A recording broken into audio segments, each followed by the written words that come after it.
From the Jumping Fridge Foundation, it is I, but not in my normal capacity. I've decided that, why not everybody join me this time? Hello. Only the fact Hello. so I'll say hello to Jessica, Haley, and Nesma. And Radar. And apparently a black Labrador named Radar. So from the U.S. studios of the Jumping Fridge Foundation, I'm Brandon Hennis with this blog and commentary.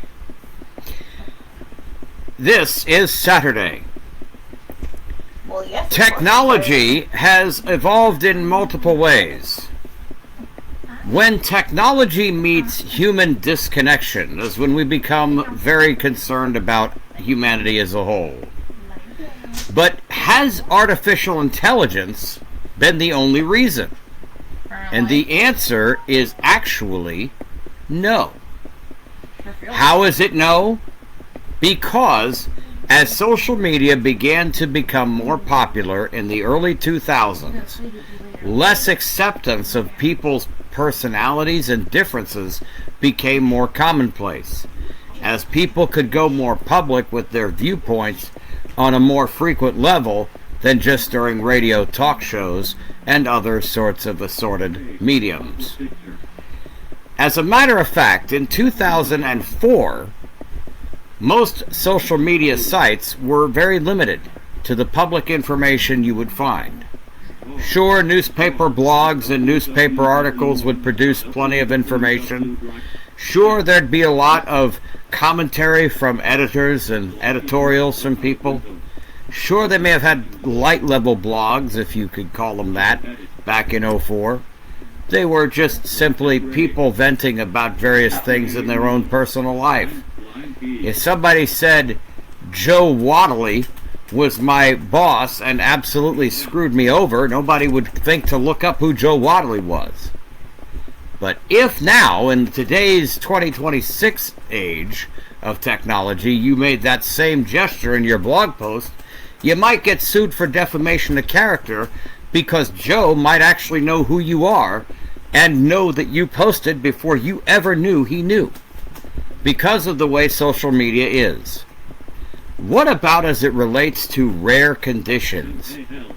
Back in 2004 and earlier, you might be able to explain to people about rare conditions without knowing their name and or exactly what they're called, and most people who had a heart would understand, could humanize a situation very well. In the 2026 age of technology, as long as it's looked up on Google and exists according to the Google sphere, then people are more apt to believe you. Apparently, in their minds, Google is the god of technology, even though it is not. Reality shifts when people refuse to change the narrative. Is social media taking over our way of thinking? Now, many people might say yes. Others might say no. Assistive technology, where has it gone? Has it improved? The answer you would think would be yes, except for the fact that as AI has become more increasingly usable, assistive technology in some cases has become less usable. We're finding more bugs, more screen reader crashes in certain aspects in certain OS areas, more frequent problems with applications, launching programs taking forever on computers meant to be newer, not slower. Computers which once had 22 hours of battery life when running an older operating system now only run with about 3 on a newer system. If that.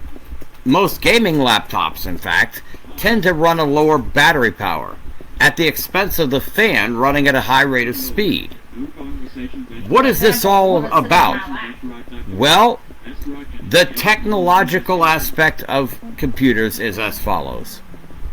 We who use social media have inadvertently failed to admit the change in our own personalities and the way we treat our nearby friends.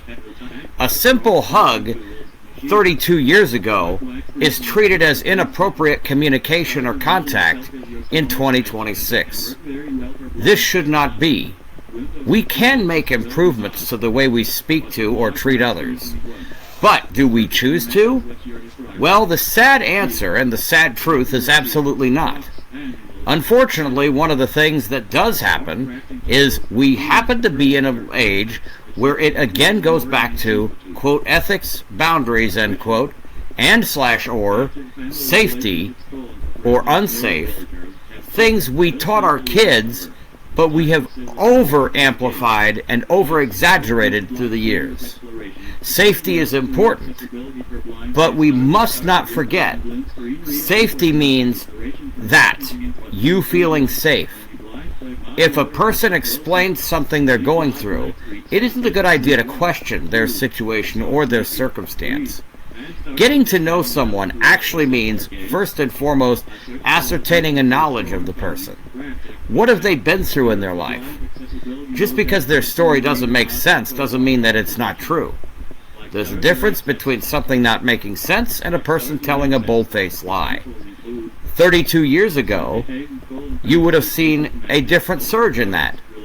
If your friend walked up to you 32 years ago and said, you know, unfortunately I lost my mother due to a very, very rare illness that caused X, Y, and Z, normally you wouldn't have heard, we looked this up on the internet and we talked to doctors and we never heard of this before. Now, in the hemisphere of social media in 2026, if you look it up on Google and you find it, then you're more apt to believe it. But if you look up other sites that are deep research, or you happen to use search results, or even for that matter, AI-based stuff that looks deep into something, you find that people say, oh, it doesn't exist. Therefore, because we haven't found anything on it, we forget that we know our own body. Because we know our own body, it is very important to remember, you are the only one who can tell your story. Is social media stopping you? Only if you allow it. What we need to do is make people more aware of the rare conditions, because the known conditions have already been known for years. Things that are rare are the things people are not educated on.